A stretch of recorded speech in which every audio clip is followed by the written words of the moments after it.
Perkenalkan, nama saya Anisatul Kamila dari Tadris Biologi 2 yang akan menjelaskan tentang pembelahan sel dan tahapannya. Pembelahan sel adalah proses satu sel membelah menjadi dua atau lebih sel baru. Proses ini penting untuk pertumbuhan, perbaikan jaringan, dan reproduksi pada makhluk hidup. Tujuan pada pembelahan sel ada 4. Yang pertama, menambah jumlah sel pertumbuhan. Yang kedua, mengganti sel yang rusak atau mati. Yang ketiga, reproduksi pada organisme tertentu. Dan yang keempat, menjaga kestabilan jumlah kromosom. Jenis-jenis pembelahan sel. Yang pertama, ada mitosis. Mitosis terjadi pada sel tubuh somatik dan menghasilkan dua sel anak identik dengan induknya. Ada 5 tahapan pada mitosis. Yang pertama, profase, yaitu kromosom menebal dan terlihat, membran inti mulai menghilang. Yang kedua, ada metafase, yaitu kromosom berjajar di tengah sel. Yang ketiga, anafase, yaitu kromatid saudara ditarik ke kutub berlawanan. Yang keempat, telofase, yaitu terbentuk dua inti baru. Dan yang terakhir, sitokinesis, yaitu sel membelah menjadi dua sel anak. Fungsi pada mitosis ialah pertumbuhan dan perbaikan pada jaringan. Dan yang kedua, ada meiosis. Meiosis terjadi pada sel kelamin gamet dan menghasilkan 4 sel anak yang tidak identik dengan jumlah kromosom setengah dari induknya. Ada 2 tahapan pada meiosis, yaitu meiosis 1 dan meiosis 2. Pada tahap meiosis 1 ada profase 1, yaitu fase terpanjang dan paling kompleks. Ada leptoten, yaitu kromatin memadat menjadi kromosom. Sentrosom bergerak ke kutub berlawanan. Ada juga zigoten, yaitu kromosom homolog mulai berpasangan. Dan juga ada pakiten, yaitu kromosom homolog membentuk tektran dan terjadi pindah silang di kiasma menciptakan variasi genetik.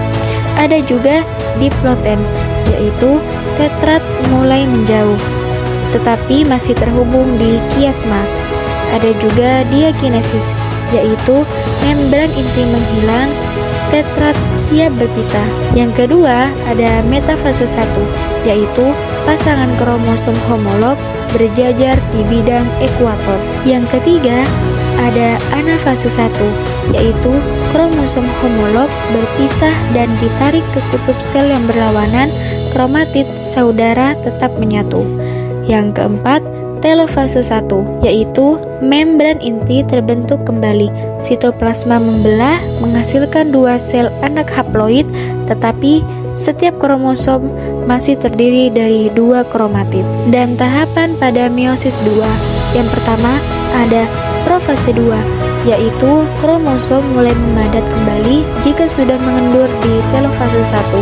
Membran inti lenyap dan sentriol membelah serta bergerak ke kutub yang berlawanan membentuk spindel. Yang kedua ada metafase 2, yaitu kromosom yang masing-masing masih terdiri dari 2 kromatid berbaris di bidang ekuator tengah sel. Mikrotubulus dari spindel menempel pada sentromer setiap kromatid saudara. Yang ketiga ada anafase 2, yaitu sentromer membelah memisahkan kromatid saudara. Kromatid yang kini menjadi kromosom individu ditarik oleh benang spindel ke kutub yang berlawanan. Dan yang keempat ada telofase 2, yaitu kromosom tiba di kutub, membentuk inti baru dan terjadi sitokinesis pembelahan sitoplasma untuk menghasilkan 4 sel anak yang masing-masing haploid.